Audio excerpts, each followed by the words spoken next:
Climate Now, in collaboration with Copernicus.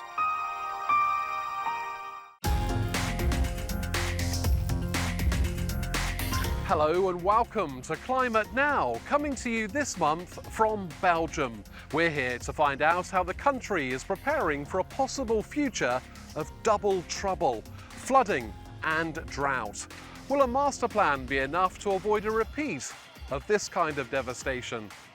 We have the obligation to ensure that any kind of intervention is good for both droughts and floodings. Otherwise, it will not work. That's our story coming up. But first, let's get the very latest data from the Copernicus Climate Change Service. The planet as a whole just experienced its warmest June on record, with temperatures 0.7 degrees Celsius above the 1991 to 2020 average. Turkey faced heatwave conditions, Greece recorded its warmest June on record, and Cyprus issued a red alert warning for heat. In Western Europe, the month was cooler, and many saw temperatures below average for the time of year. June was wetter than average in the regions coloured in blue on this map. Heavy rain led to flooding and landslides in Switzerland, southern Germany, parts of France and northern Italy.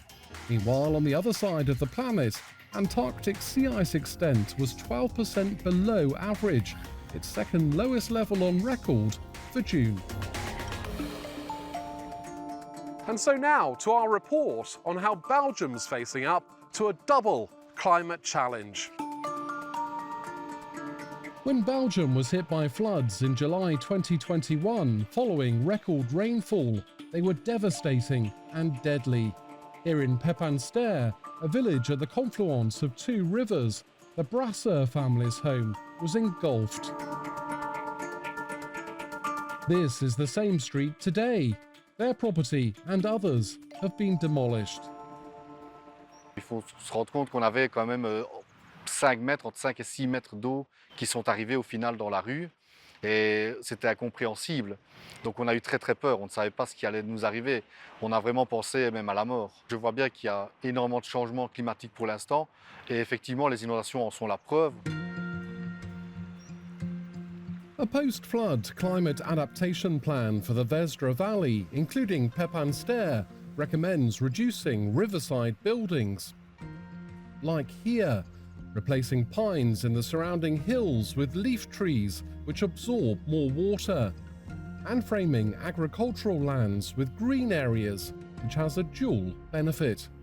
If you have more green areas along the fields, it will be good for droughts also, because basically you modify the ground and you leave space for storing water along these edges, and this water will progressively infiltrate the ground.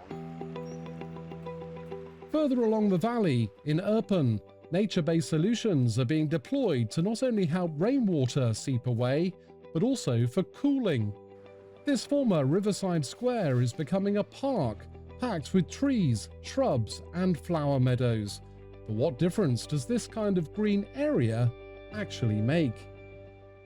The damages when flooding is lower, and as regards with drought, basically it's retaining water where it is, and it contributes to lowering the temperature within cities, both surface and air temperature, which is good for inhabitants.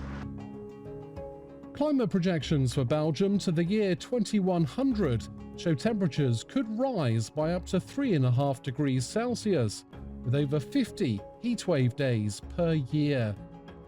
As we look now at the scenarios, even in the most optimistic scenario, we will have to do a lot of adaptation, which means to prepare for the climate change that will happen anyway. And for that, we need to know what's going to happen, where it's going to happen. We need to be more sure what is the local context, what's the geographic context. Back in Pepinster, despite the flooding, villagers want to remain. C'est mon village et c'est le village de mes enfants. Je ne vais pas bouger d'ici pour la cause. Je resterai ici. That's it for this edition, but do head over to euronews.com/climate now to learn more about how our planet is changing. Bye for now. Climate Now, in collaboration with Copernicus.